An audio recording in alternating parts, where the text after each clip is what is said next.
It's more than just a car.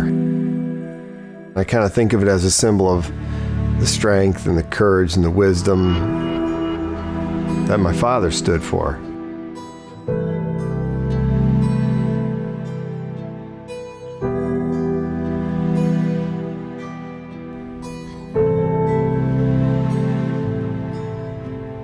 My father's name was Keith Richard Litavsky. He was very close with his brother, my uncle. They were those kind of guys wrenching on cars and stuff like that, little garage junkies, for lack of a better term. And I believe he was 18 or 19 when he got drafted, going to Vietnam.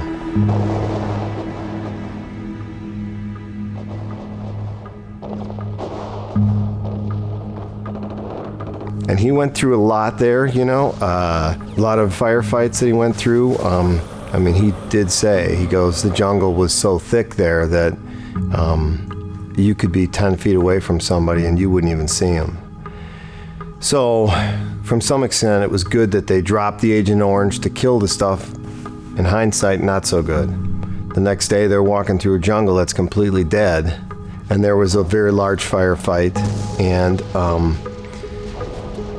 it was not good. A lot of guys perished, and his commanding officer was also shot, and he literally picked him up and carried him out to get out of the firefight situation.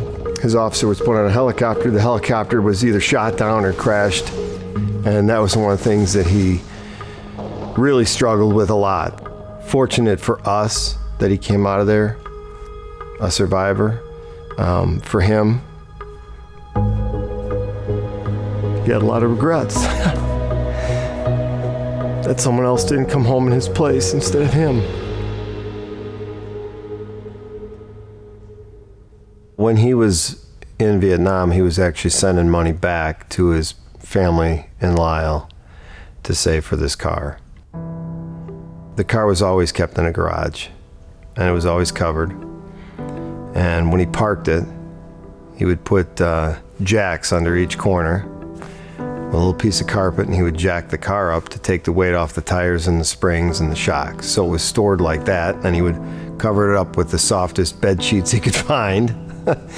And he never drove it in the rain or the snow, never parked out in the sun. It was just garage kept its whole life. It was never washed down with a hose or anything like that. And I remember as a kid, him wiping it with like a soft, wet cloth, and I came back with the best chamois we could find to just take the little beads of water off. And I thought, am I really? What are we doing here, Dad?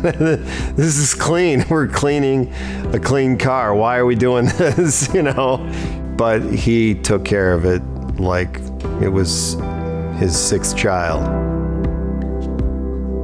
It's very original. It has the 427, 435 horse, off-road exhaust, bright blue interior, marina blue with the black stinger. It also has the red line tires, AM/FM stereo.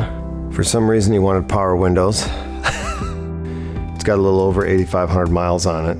It was documented. He has these little books that he kept in the glove box, and every time he started it up, he'd log down the date, what he did, how many miles he drove it, exactly. You know, I still have the original tires, it's the original paint, the original interior, original motor, all the stickers and all that stuff. It's just like when it rolled off the showroom floor. He started to really get sick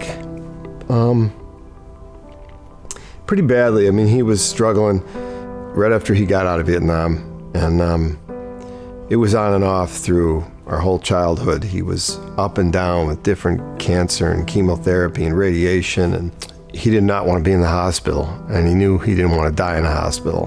He wanted to rather die at home. And so I stayed there with my mother, and me and my father got really close.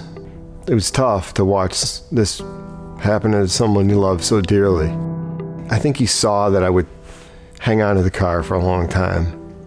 He had it for 26 years. I've had it now for about 24 years. So I guess he was right in foresight. I've enjoyed having it. I just hope and pray that if someone decides to purchase the car, that they'll love it and respect it as much as my father did, and as I have in the last 24 years. For me, it'll be a release of something that I think will be better, but kind of turning the page to another chapter in my life, and I'll see my dad again someday.